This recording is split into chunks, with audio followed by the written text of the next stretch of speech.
Yeah, right here. My name's Kenny Baker. I'm the chairman of the Summersville Forestry Council. I'd like to welcome everyone here this morning. I appreciate your participation. Fifth grade class from Summersville Grade School, or two fifth grade classes from Summersville Grade School. Thank you all for participating in our Arbor Day celebration.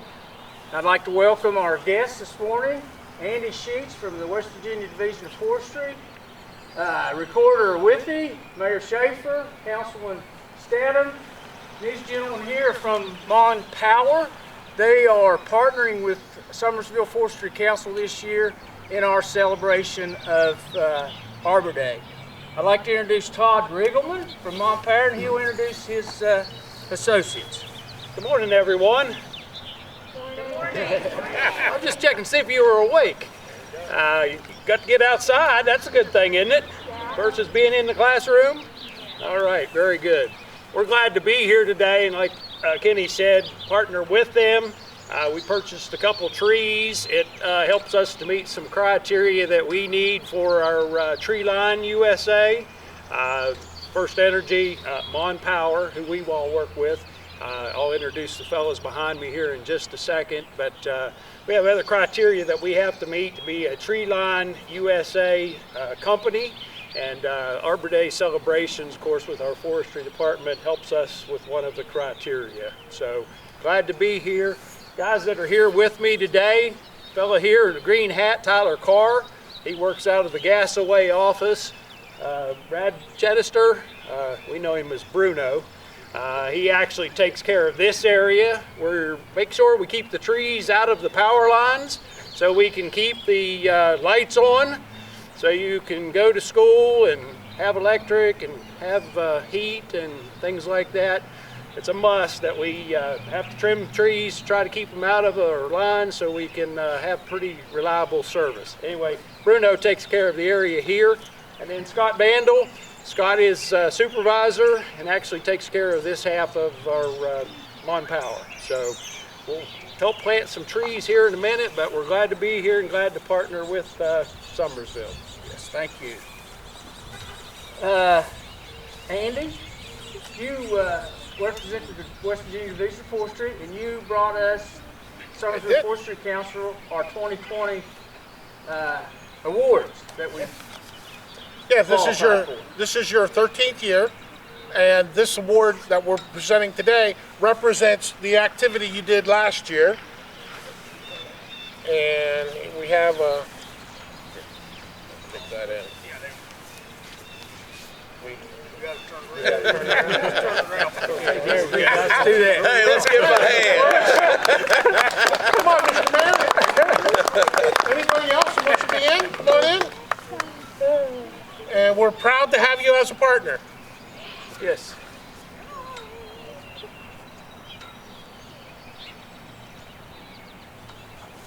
All right, anything else you want to say, Andy? Just keep up your good work. We appreciate what you do. And it's important to take care of your trees because, like the gentleman here just said, we got to keep them out of the power lines. We've got to make sure that we have reliable power. So if you do want to plant a tree underneath a power line, that's fine. You just need to plant a tree with a small growth habit, such as a dogwood tree or a redbud or a crabapple, something that will never get 50, 60 feet tall. So, if you want to plant a big tree like a maple or a walnut or an oak, you need to plant it out in a big field. Like you see that tree over there is planted out in a big open area across the street. You need to give the tree plenty of room to grow and without threatening the power lines. So just make sure you plant the right tree in the right place.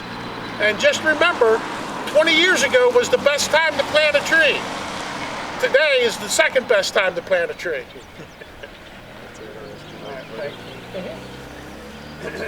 All right, a little bit about Arbor Day. Arbor is another word, I think from the Greek or the Latin, I forget which, but anyway, for tree. So today we're celebrating trees, Arbor Day. And appreciate, like I say, the fifth grade class participation. Our first Arbor Day in the United States was on April 10th, 1872. It was started by J. Sterling Morton in Nebraska. And I think that first year they planted 1 million trees in Nebraska. So here we are over 100 years later, and we're still planting trees and celebrating Arbor Day.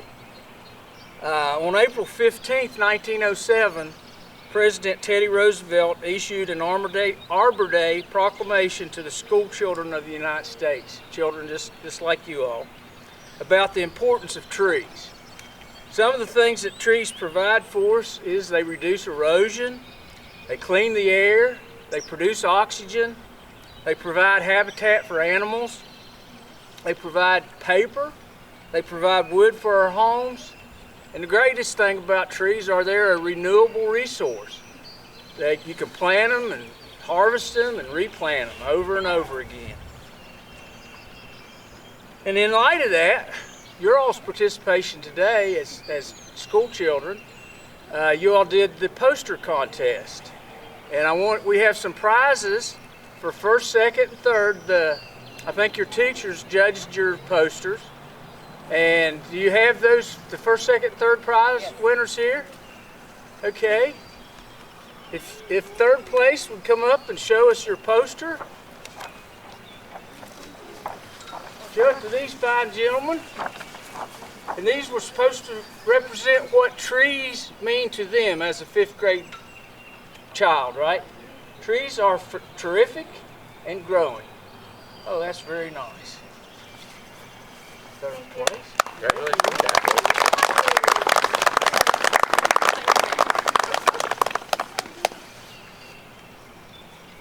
Ed, stay up here and we all get it. I give out all of them. Okay, second place.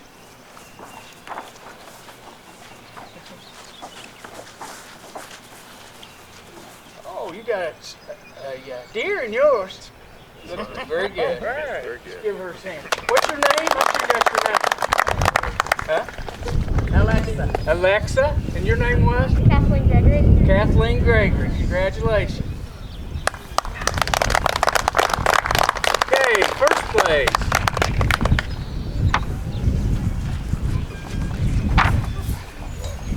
What's your name? Elise. Okay, congratulations, Elise. Trees are terrific. Oh, you went back to the very, very first Arbor Day in 1594. Yeah. And that was in what country? Oh. Spain. America started April 10th, 1872. Very good. Congratulations. Turn around so the cameraman can see you. Get up there. There you go. So the cameraman can get you. Just give him a big hand.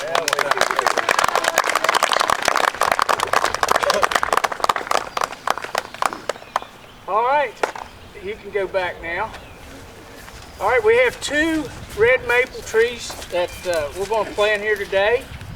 The Mom Power gentleman will do this one down that end, and I'll do this one up here at this end with the help of the volunteers. I don't know if you all want to take that water out of the hole first. One of the things we just need to make sure of when you're planting the tree is making sure of the right depth. You don't want to get it too deep in the hole, because if you do and you get the dirt on up around here, you'll end up girdling the tree, what it's called. You'll end up killing it, okay? Or if you get it too shallow, where it's planted here, it'll be way too shallow, and you've got too much out of the ground. So try to get it to where it's in the bucket. It's pretty well even with your ground here. I think, how many of you have ever heard the term root flare?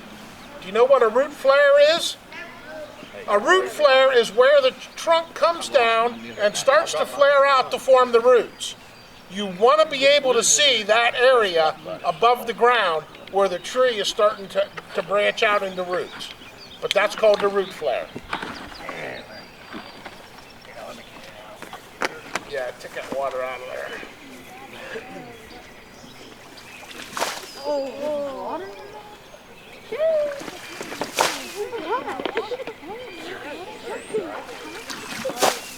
Sometimes they get in there pretty well. You need a hole in West Virginia. All right, another thing you probably want to look at, And there's only see the roots here. The thing's been in the pot for quite a while. The roots will start circling and could even get up and where they'll girdle the tree.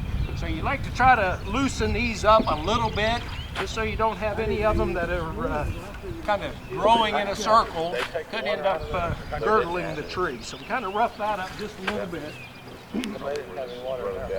How long should the tree remain staked? Does anybody know?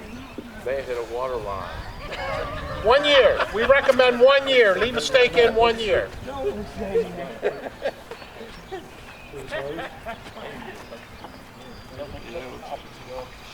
We'll just set it in and take a look. The ones we did the other day were so big. We didn't want to set them in. Afraid you wouldn't get them back out. I'll hold it. That's about a foot. Well, I thought that. But you already into it, so I said.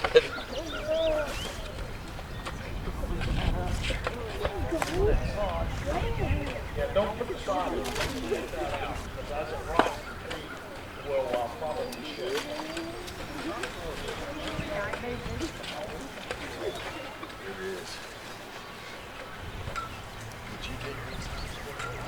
I dug that one down there also. Yeah, that looks pretty good. Again, we're just trying to get it to where it's about the same level as the ground. Not too high, not too deep. That guy the other day had plum bombs. Yeah. Oh, wow. Okay, that's good. You're straight both ways. Good. Yeah, I don't think you got to get that precise. These are big trees. Yeah, these are. Oh yeah. Oh yeah. Oh yeah.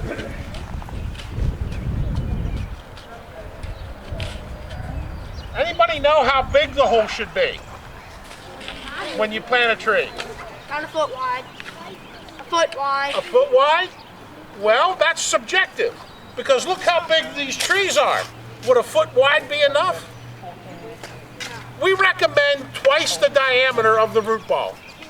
Okay, because that way you have a lot of nice soil around the tree that will encourage the roots to grow out into it, as opposed to growing like right in the compacted ground. So, and 85% of the native soil from the hole should go back in the hole. Now, how much mulch are we going to put on these trees? Not very much. Just enough to go around the tree. Just enough to go around the tree. Is that 4 inches? Is that 2 inches? Anybody have a guess? 4? No. 2, right. And when you think mulch, I want you to think donuts. Who here likes donuts? Okay, everybody likes donuts. So when you're putting the mulch around the tree, think about your tree being in the middle of the donut hole. Okay, and put your mulch out around it with very little up against the base of the trunk.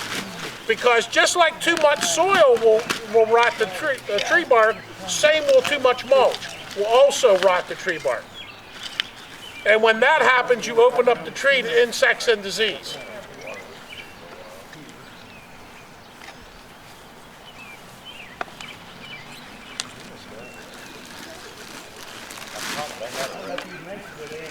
But one of the worst things for the tree is a weed eater, a string trimmer. You go around and you hit that tree with your string trimmer, do it enough, you're probably going to end up killing the tree.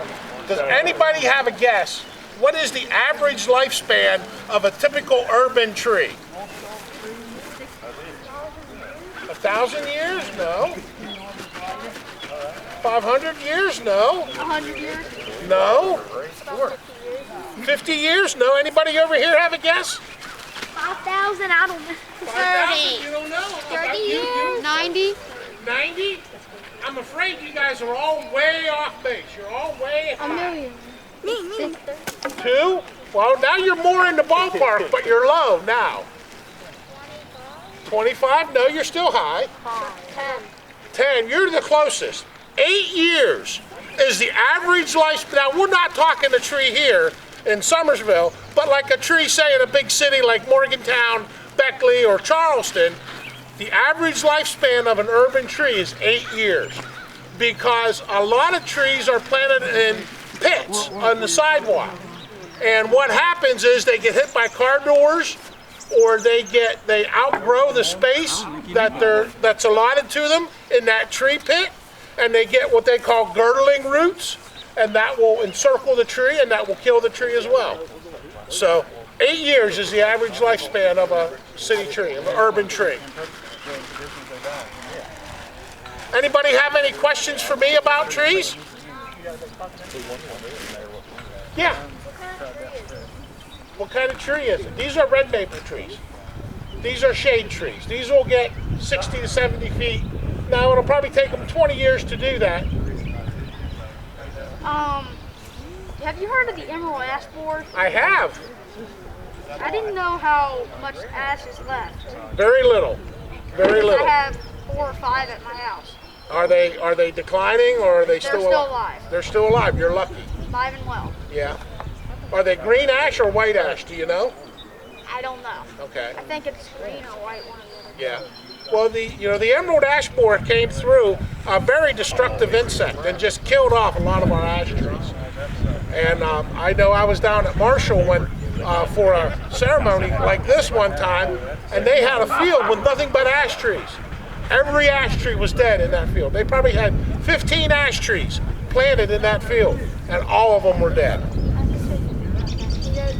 My sister told me about that. She's at Marshall. Yeah? Yeah, Van Buskirk Field was the name of the area. Yeah. So, any other questions? Well, I'm glad you all could attend today. I hope you submit your posters for our state contest. We have a state Arbor Day poster contest going on right now as well. And the deadline, I think, is Monday. So if you'd like to enter them in, I'd be more than happy to take a look at them. How could they do that, Andy? Could they take a photo, a picture? And So they have to submit the original poster to us via mail, and the address is on our website under Urban Forestry, under Arbor Day. We probably don't have time this year, but we'll try to do that next year, okay? 5th grade teachers, we'll remember that that's available to do. All right, I guess that concludes our ceremonies. Thank you all. Guests.